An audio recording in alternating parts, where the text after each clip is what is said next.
Hi guys, it's Alan and welcome back to the Library of Alexandria. And today, guys, it was an ordeal to acquire this freaking book, but I finally read it and I am here for this review of Ka-Chunk! Saint's Blood, Book 3 of the Greatcoats by Sebastien De Castell. So I ordered this before I ordered freaking Book 4. Book 4 got there in like 3 days. This book, Amazon, I ordered all of them off Amazon. So the first two came just fine, and then the fourth one came just fine. This one, unbeknownst to me, looks exactly like when I ordered the other three from Amazon, but turns out it came all the way from the UK, which is why it took freaking forever to get here. And then when it did, it was the UK paperback version that, you gotta tear apart to read the spine. It's the white covers, which is what Alex Nieves has on his channel. If you've seen, that's what it looks like. And it's fine, it's pretty, except for that all my other three are this brown cover. So I do not want that one. It is smaller and not brown, but I finally acquired it and I read it, and guys, so good. It's so good. This series is so good, guys. So up front, I want to say, guys, that if you stopped Greatcoats after book 1 because you were concerned about Deus Ex Machina and kind of coincidences solving things, I need to urge you to pick up books 2 and 3 again. Just trust me on this, because what De Castell has done, and it's just brilliant. I mean, even if it wasn't planned out, like, it's still brilliant. Because with each subsequent book, we learn more and more about the world and what's going on, and it turns out that nearly every one of those coincidences from the first book has an explanation revealed to us in these later books. And it's just brilliant seeing, and it's a bold move because you run the risk of having people, like they do, put the book down after the first one, and that is, I urge you, pick them back up, guys, because nearly everything is explained by the end of this book here. By the end of book 3, almost all of my questions from book 1 are answered, except for one, which I have heard is answered in book 4. So the fact that he does this is it's just awesome. And seeing how 3 books of kind of setup, how something that's foreshadowed in book 1 pops up in book 3, I love that kind of stuff. It's just really, really good. So if you put the first book down, now if you didn't like the first book because you think the Greatcoats are lame, I don't know who you are, but you make me sad. But if you put it down because you're like, there's too many coincidences, pick it back up. Pick it back up, guys. So, continuing on from this point, guys, there's not really a way to talk about this book without spoiling some things that happen in the second book. So if you have not read Night Shadow, you're probably going to want to beat a hasty retreat, at least until you've read Night Shadow. I don't know why you haven't read it yet. You must needs read it now and then come back. If you're not super spoiler averse, then that's fine, because I'm not going to talk about the mystery from the second book or any of that. I'm just going to kind of talk about where they ended up at the end of the second book and some kind of character growth across all 3 books, which, will just kind of spoil some happenings, but nothing huge from book 2. So if that doesn't bother you, you're welcome to stay. So, in book 3, here, the Greatcoats have been given a year, with the Dukes theoretically leaving them alone so that they can try to bring law and order back to Tristia, because everyone agrees that, like, it sucks for everybody since the king died, and they may have hated him, but he kept order, and so the bandits can stop stealing the Duke's money, and it's safe for trade and everything. And so they've agreed to let Falcio and those other Greatcoats that they kind of found in book 2 try to enforce the king's law. And Valiana, she is our queen regent. She's not the queen, but she's the regent, kind of running it, while Aline is still too young to assume the throne.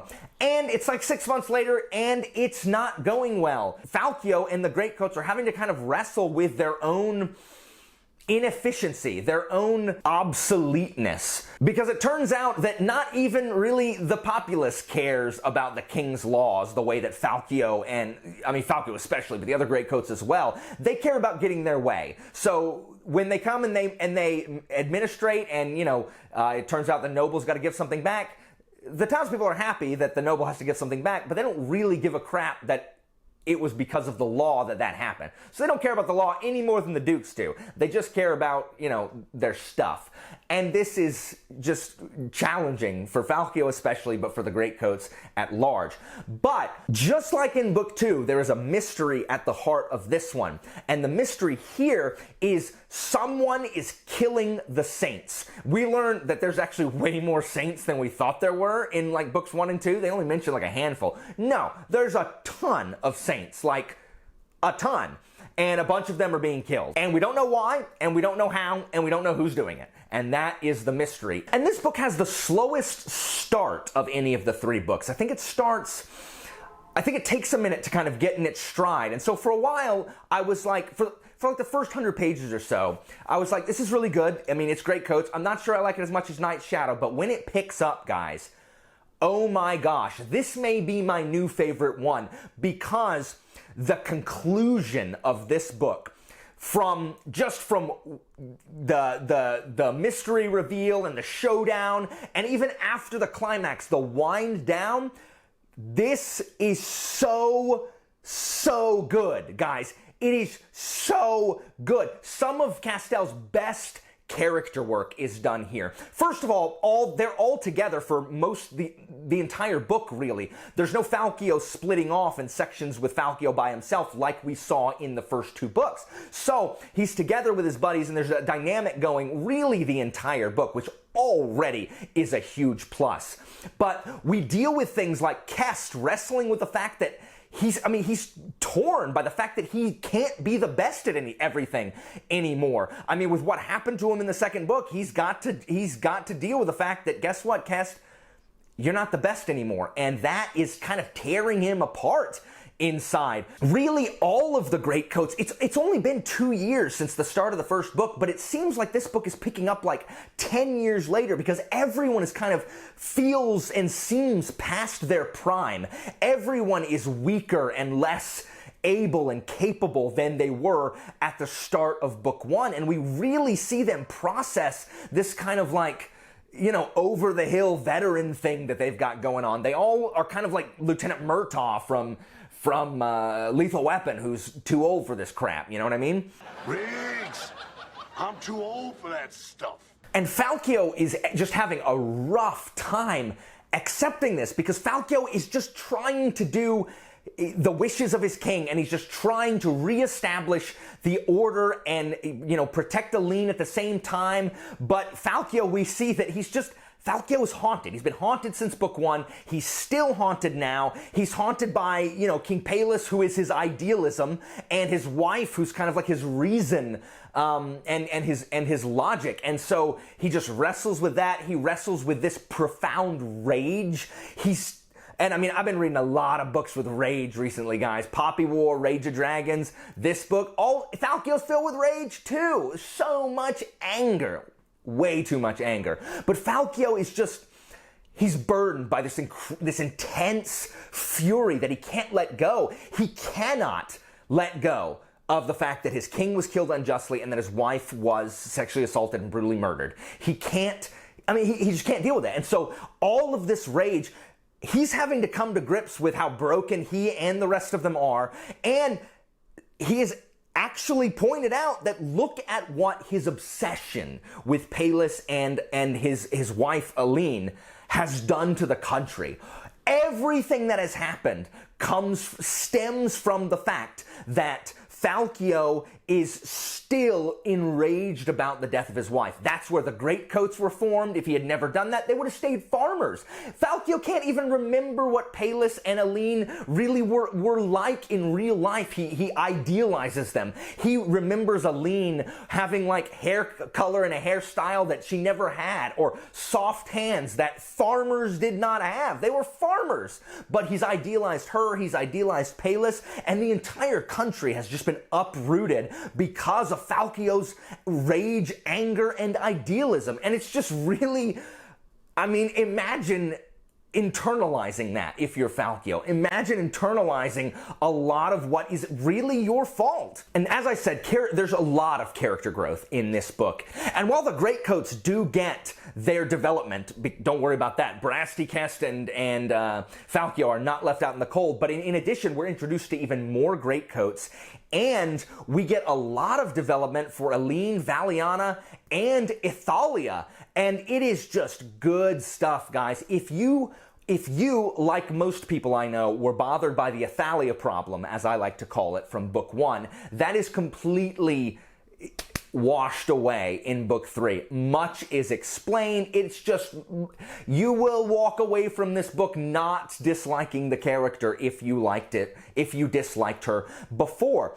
And so since it focuses on Valiana and Aline, this is the most political book of the 3 for sure. De Castell just does a really excellent job of showing what it's like to run a country, how difficult it is. It's not just a matter of, okay, right has taken over, now the country's going to be administered just fine. And it's also not as simple as the dukes are scheming and they're evil and everything they do is wrong.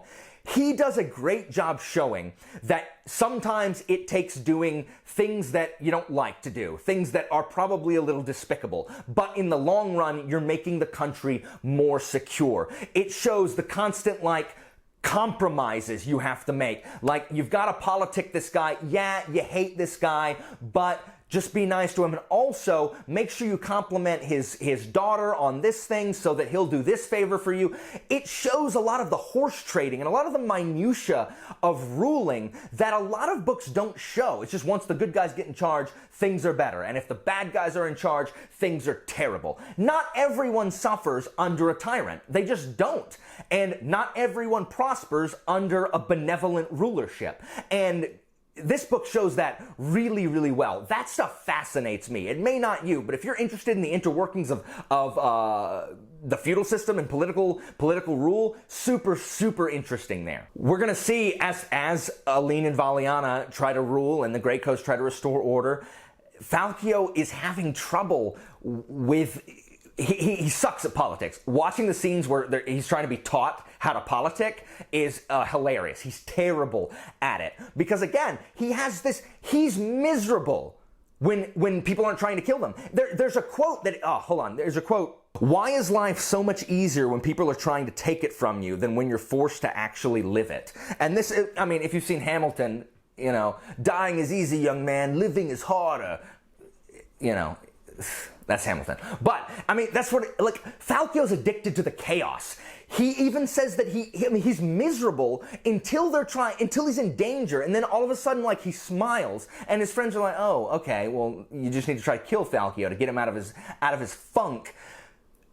He cannot handle peacetime. He can't handle not having an enemy. And so it's when you're consumed with that kind of rage, it has to have a focus. And without an enemy to focus on, Falcio is just listless and kind of that rage is devouring him from the inside. And so Falcio's character study is really, really interesting in this. Now, I did not enjoy the villain in this one as much as I did in book 2. The stuff that is going on with the villain and the things that are being done with the saints and the gods in this, we learn a lot more about the saints. We learn a lot more about how saints are made, what they're capable of, what their abilities are. We learn a lot about the gods of this country, which we've only seen and heard of tangentially. I think we've heard of before the coin and love, maybe death before, but there are kind of 6 major gods that they talk about, so we learn a lot more about that. So all of that is really interesting. The villain is brilliant and so scheming and it's just awesome and answers a bunch of world building questions, which is also awesome. It will answer some questions that I guarantee you've had. Oh my gosh, so cool. We also see, with this stuff dealing with the church for the first time, we see inquisitors and knights militant, which are just church knights. And the inquisitors just seem like church knights also, but they're different than church knights. So I think the inquisitors are like the church Greatcoats, kind of. Nobody expects the Spanish Inquisition. they're supposed to enforce the laws of the church, while the knights are just, who knows? It's all very confusing. They all hate the Greatcoats, so don't even worry about it. Like, everyone hates the Greatcoats, so they're all just knights, really, and just... you can just think of them all as knights, because they just hate the Greatcoats, and everyone wants to kill the Greatcoats. You guys know this. We learn more about the Greatcoats' training. Falcio teaches us about the 8 kinds of duelists, which are awesome. There's the one that tries to, like, kill you with a million little cuts because they bleed you dry. There's the one that runs from everything. So that's really fun.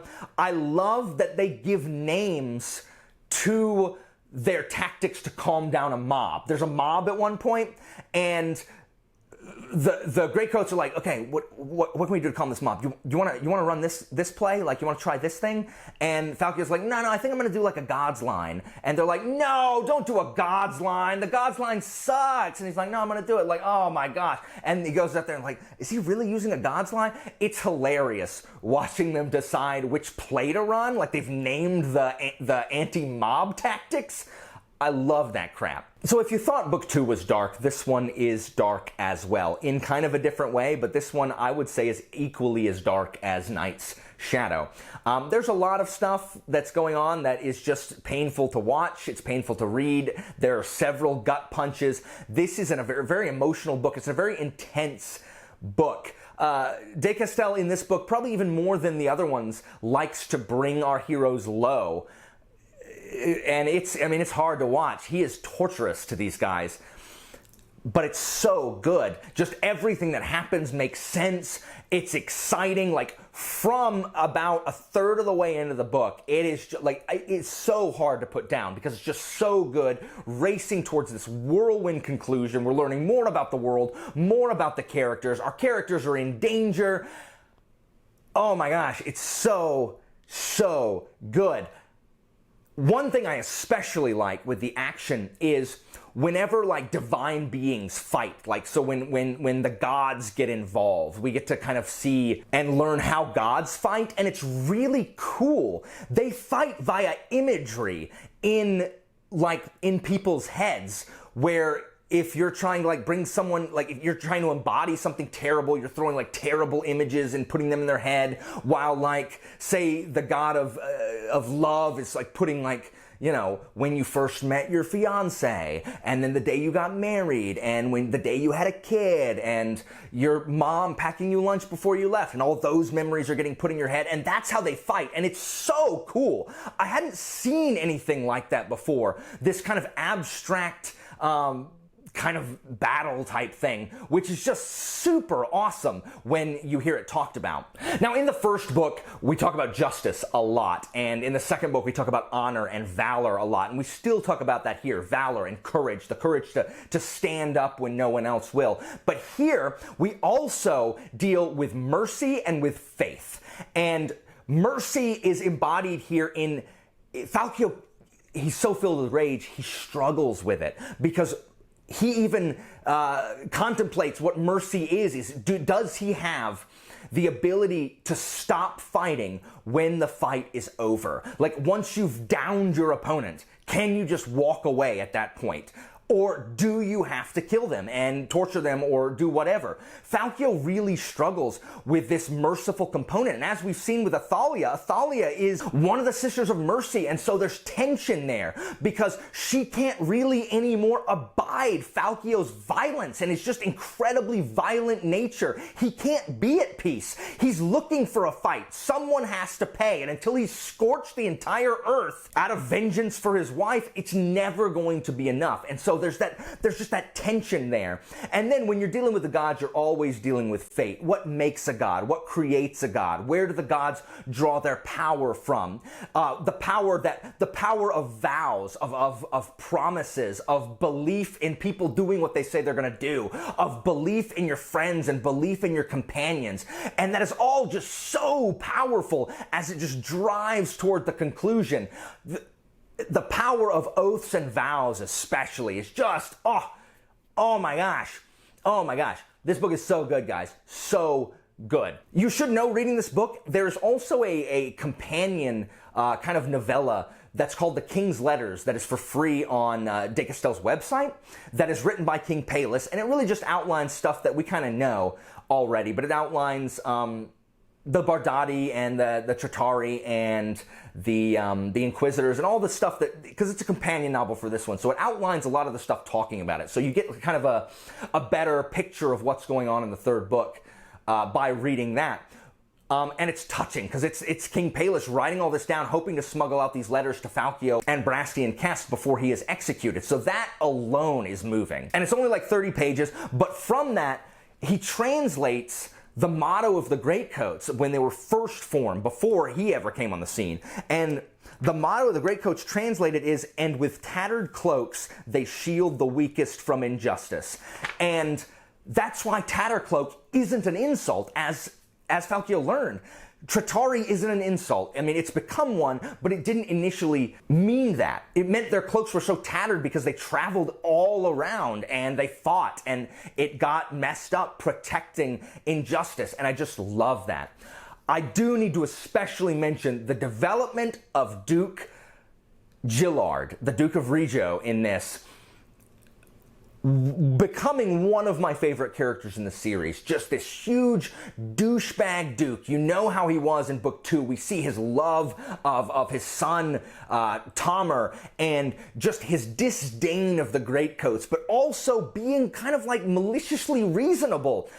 Such a good character. Just such a good character. Now, after the climax is over and this thing kind of winds down, there are some scenes, guys, that are some of my favorite in any book I've read, certainly recently. It is just powerful. It's quietly just heart-wrenching. There is one scene in particular with Falcio and another character, and it's in the... It's under the castle. That's all I can say. It's under the castle. And this scene is so well written and so powerful. I don't cry at books, but like thinking about the way this is written and the words that are said, I am thinking about tearing up right now.